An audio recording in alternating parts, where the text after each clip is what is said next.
Hai Laundrypreneur Indonesia, salam jumpa di channel saya Apik Primadia.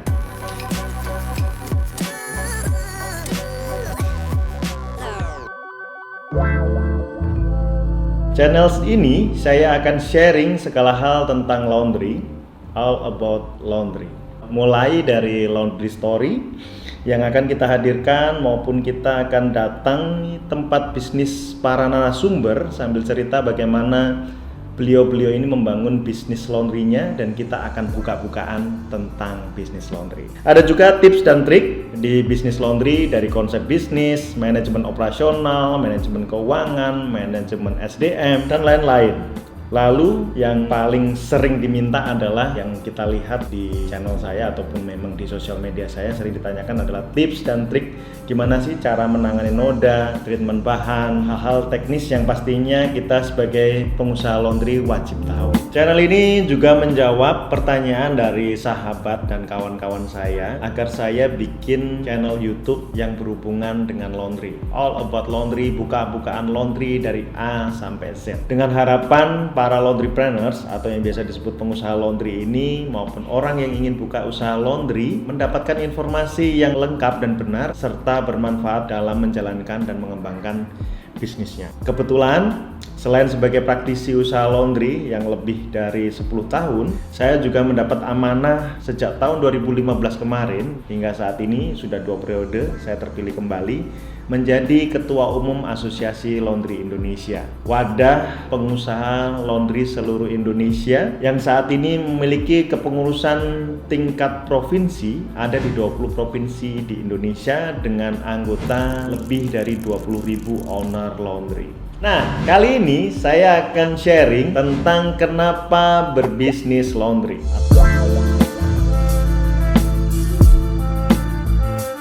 Atau lebih tepatnya kenapa sih saya berbisnis laundry. Seperti kita tahu sekarang bahwa makin marak orang buka bisnis laundry karena sederhananya bisnis ini. Kita bisa tahu bahwa laundry atau aktivitas nyuci baju itu adalah kegiatan sehari-hari dan ada peluangnya. Seperti orang masak, opportunity-nya buka tempat makan, warung atau resto. Demikian juga dengan bisnis laundry. Ada istilah bermodal sikat baju dan spanduk atau bikin banner aja sudah bisa bikin bisnis laundry. Makanya hampir setiap jalan yang kita tahu sekarang apalagi di Jakarta atau kota-kota besar sudah mulai kita temui banyak banget bisnis laundry, terutama laundry kiloan. Benar kan? Oke, kita akan membahas tentang peluangnya. Jadi dulu pada waktu saya mau membuka bisnis laundry, saya diajarkan oleh mentor saya untuk menghitung sederhana potensi dari bisnis ini seperti apa. Hitung-hitungan sederhana aja. Saat itu saya cuma menghitung, misalnya tiap orang mencuci baju itu 10 kg per minggu. Oke, 10 kg per minggu. Jadi kalau dalam sebulan berarti orang mencuci itu 40 kg baju. Dikali kalau umpama harga laundrynya adalah Rp8.000, berarti satu orang selama sebulan itu mengeluarkan Rp320.000 sebulan. Kalau dihitung-hitung itu lebih murah dibanding kita menggaji satu pembantu atau asisten rumah tangga. Nah, coba dihitung kembali kalau kita punya 100 pelanggan atau 100 orang yang berlangganan di laundry ini. Tinggal dikalikan 320.000 tadi. Maka omset Anda per bulan adalah berapa? Rp32 juta. Nah, itu adalah acuan saya, salah satunya kenapa saya berpikiran untuk membuka usaha laundry. Oke, untuk lebih detailnya seperti ini aja, kita akan mendetailkan kenapa sih orang berbisnis laundry perlu dan harus, kenapa orang harus buka laundry. Poin pertama adalah menjadi kebutuhan pokok atau kebutuhan primer dan sangat dibutuhkan. Jadi bisnis laundry saat ini bisa dibilang sudah menjadi kebutuhan pokok, apalagi di kota besar dengan segala aktivitasnya. Orang butuh tenaga yang namanya tenaga mencuci baju, menyelesaikan pakaian-pakaian kotor kita, yaitu adalah laundry. Nah, sekarang sudah marak yang namanya laundry kiloan, laundry untuk baju sehari-hari. Yang kedua adalah trennya naik. Kita bisa melihat bahwa tadi sempat saya singgung bahwa hampir semua orang sekarang bisa bisnis laundry, bahkan dari rumahan. Nanti kita akan sharing juga di poin berikutnya, pasti ada seperti itu, bahwa trennya selalu naik. Bahkan di masa COVID atau pandemi seperti ini, yang buka usaha laundry semakin banyak. Kita belum tahu siapa yang tutup ya, pasti ada yang buka, ada yang tutup. Tapi kita lihat bahwa trennya mulai naik. Jadi bisnis laundry trennya selalu naik. Karena tadi menjadi kebutuhan pokok dan penyerapan untuk market share bisnis laundry masih gede banget. Yang ketiga adalah tuntutan kesibukan. Kita tahu bahwa orang-orang sekarang lebih fokus pada pekerjaannya, kepada aktivitasnya di luar, entah itu kampus, entah itu sekolah. Ya mungkin sekarang masa COVID banyak aktivitas di rumah, work from home, tapi itu tidak menyurutkan orang-orang atau para pelanggan atau masyarakat untuk datang ke laundry. Karena dengan kesibukannya WFH itu sangat sibuk. Dari pekerjaan, work from home, school from home, sampai rebahan untuk nonton drama Korea, drakor aja, dia butuh waktu dan itu mulai memakan waktu, itu adalah kesibukan mereka. Nah, laundry jadi solusinya. Tinggal kontak aja, call, laundry akan datang. Poin yang keempat adalah harganya ekonomis. Kenapa harga ekonomis? Bayangkan, 1 kilogram baju itu biasanya harganya berapa? Ada yang 7.000, ada yang 8.000, bahkan ada yang masih 5.000. Mungkin di kota Jogja atau Jawa Tengah masih ada bahkan yang 3.000 atau 4.000. Oke, anggap aja harga 8.000 deh standarnya. 8.000 itu mencuci 1 kilogram itu mencuci 4-5 baju. Anggap aja kalau umpama 1 kilo adalah 4 baju, berarti per baju itu adalah cuman Rp2.000. Rp2.000 itu apa? Sudah dicuci, sudah dikeringin, sudah disetrika, sudah dipacking, sudah dilipat, sudah diparfum, bahkan ada yang antar jemput. Luar biasa kan? Harga Rp8.000 itu mengerjakan 4-5 baju. Jadi satu bajunya sekitar Rp2.000, sangat ekonomis. Oke, jadi masyarakat Indonesia sangat senang dan sangat berkembang yang namanya bisnis laundry kiloan. Poin yang kelima adalah solusi asisten rumah tangga yang sekarang susah didapatkan. Jadi sekarang lebih gampang kita mencari laundry kiloan dibanding kita mencari pembantu rumah tangga atau asisten rumah tangga. Dan ini adalah menjadi solusi kita, bahwa bisnis laundry menjadi solusi, menjadi jawaban para rumah tangga yang membutuhkan yang namanya jasa mencuci dan menyetrika baju Anda. Terus yang keenam adalah segmen marketnya lengkap. Jadi pasarnya itu lengkap. Dari tingkat paling bawah hingga tingkat paling top level, itu ada semuanya yang membutuhkan tentang jasa laundry. Baik itu laundry kiloan, laundry rumahan ya, laundry premium, laundry sepatu, laundry karpet, laundry stroller, dan sebagainya. Jadi segmen marketnya sangat lengkap di bisnis laundry ini. Oke, berikutnya tidak butuh area luas. Saya dulu pada waktu bisnis laundry, buka pertama kali bisnis laundry tahun 2008, itu ukurannya cuma 3x7 meter persegi. Itu juga nggak terlalu lebar menurut saya. Pada waktu kapasitas load cuciannya sudah semakin banyak, kalau tidak salah 70 kilo per hari, kita harus mengerjakan itu, kita harus pindah. Nah itu paling tidak untuk awal membuka bisnis laundry itu tidak perlu area yang terlalu luas. Bahkan saya punya klien 3x5 pun bisa dimasukkan 2 mesin cuci, 2 mesin pengering dengan segala perlengkapannya. Itu bisa jalan. Yang penting kita ada kemauan untuk mengeksekusi itu. Oke, yang berikutnya adalah bisa buka di rumah. Jadi bisnis laundry kiloan atau yang bisa disebut bisnis laundry rumahan. Kenapa bisa disebut kayak gitu? Karena dia mengerjakan baju sehari-hari.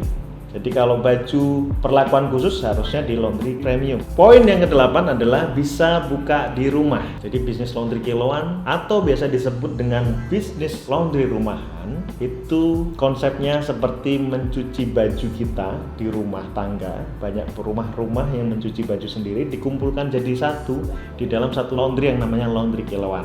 Nah itu yang perlu kita pahami. Jadi laundry kiloan adalah sebenarnya laundry rumahan. Jadi bisa buka di rumah, tapi kalau memang pengen profesional, saran saya tetap harus di ruko atau di kios. Jadi kita harus punya tempat yang profesional, tempat yang strategis untuk menerima pelanggan dengan baik. Oke, yang 9 adalah mudah dijalankan. Jadi semua orang pasti bisa mengeksekusi yang namanya bisnis laundry, apalagi bisnis rumahan. Bahasan yang pertama tadi adalah istilahnya punya sikat baju aja sama punya spanduk aja itu bisa membuka bisnis laundry. Nah, berjalan waktu kita harus memperdalam namanya fabric care, tentang bahan, pengenalan bahan, cara menangani noda, penanganan bahan, cara treatment dan sebagainya kita harus pahami. Tapi intinya ini adalah mudah dijalankan. Seperti saya pada waktu interview karyawan, simple banget kalau laundry kiloan. Ibu bisa mencuci? Bisa mas, di rumah nyuci. Bisa nyetrika? Bisa. Ya sudah, ibu saya terima. Oke, nanti kita akan tes selama seminggu hasilnya seperti apa. Karena hampir semua orang ibu rumah tangga yang butuh penghasilan tambahan bisa masuk ke laundry kiloan menjadi pegawai kita. Mereka langsung kita latih selama seminggu. Yang penting mereka punya dasarnya dulu, baru kita ajarkan gimana cara nyetrika yang baik, gimana cara memilah baju, mana yang luntur dan tidak, hingga cara packing yang bagus. Jadi melayani pelanggan dengan baik itu juga penting. Next, yang 10 adalah yang paling penting ini sebenarnya. Bisnis laundry itu tahan terhadap segala cuaca dan krisis. Simpelnya gini, karena laundry itu sudah punya mesin pengering, dan laundry ini adalah solusi untuk mengerjakan cucian kotor Anda di rumah. Jadi semakin banyak cucian yang masuk, itu adalah omset bagi kita. Tandanya, kalau sering-sering hujan, orang-orang nggak bisa nyuci di rumah atau tidak bisa jemur baju di rumah, itu adalah rezekinya pengusaha laundry. Kita perlu tahu, kita ketahui bersama bahwa saat ini adalah masa krisis di COVID-19. Jadi sejak bulan Maret kemarin sampai sekarang itu sudah 3-4 bulan kita sudah mengalami masa-masa krisis. Memang sempat bisnis laundry sempat down, terutama laundry kiloan ya, tapi hanya area tertentu. Jadi bisnis saya, cabang yang di daerah kampus maupun di daerah wisata memang mengalami yang namanya pengaruh. Jadi sempat turun total, bahkan sempat ngedrop karena anak kampus kan libur, terus tempat wisata sudah tidak beroperasi, jadi kita pasti pengaruh. Tapi di area-area tertentu juga, yang area padat penduduk, apartemen yang masih banyak penghuninya, itu pasti masih stabil, tidak ada pengaruh. Makanya kenapa di masa krisis pun laundry masih sangat diminati. Selanjutnya adalah poin 11, resiko sangat rendah dan aman. Kenapa? Saya dulu diajarin mentor saya simple banget. Resiko rendah itu sama aman itu gini, amit-amit aja. Sejelek-jeleknya bisnis laundry ini kalau tidak jalan, mesin masih kita bisa pakai sendiri. Setrika masih bisa kita pakai sendiri dan selainnya. Bahkan sekarang ada teman saya yang bisnisnya adalah jualan laundry. Jadi dibagusin konsep bisnisnya, terus akhirnya dijual. Jadi dengan omset yang bagus, dia coba jual lagi. Jadi semua resiko sudah mulai kita minimalisir. Jadi dibanding bisnis yang lain, dulu pertimbangan saya, bisnis ini yang paling resikonya paling rendah dan paling aman. Cost-nya juga tidak terlalu tinggi. Jika bisnis ini tidak jalan di satu tempat, kita bisa pindahkan 80% karena mesin-mesin semua yang kita pindahkan. Jadi nggak perlu interior yang terlalu bagus dan sebagainya. Jadi 80%, 70% ini masih kita bisa pindahkan di tempat lain jika bisnis itu tidak jalan. Seperti itu. Yang terakhir adalah bisnis ini sangat menguntungkan karena cash flow-nya adalah cash flow harian dan itu adalah pembayarannya langsung. Jadi dengan konsep bisnis laundry, dalam hal ini laundry kiloan, cash flow-nya bisa cepat karena baju sehari-hari. Orang kebutuhan untuk ganti baju itu 1 hari 2 hari. Jadi misalnya kalau anak kos-kosan butuh 3 hari, setiap 3 hari, atau mungkin ada yang dikumpulin sampai 5 hari baru dia ganti baju atau baru dia ke laundry, ada yang seperti itu.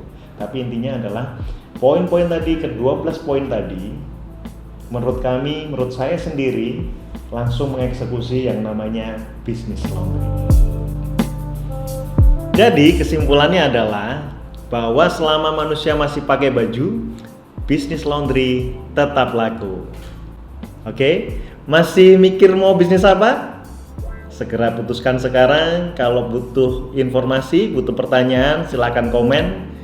Saya akan coba untuk jawab dan teman-teman bisa kontak saya di DM atau di IG saya, Instagram saya maupun Facebook saya yang ada di bawah ini. Nanti teman-teman bisa bertanya atau berkomunikasi dengan kita. Oke, terima kasih teman-teman. Sampai jumpa di video berikutnya. Apik Rimadia undur diri. Bye-bye.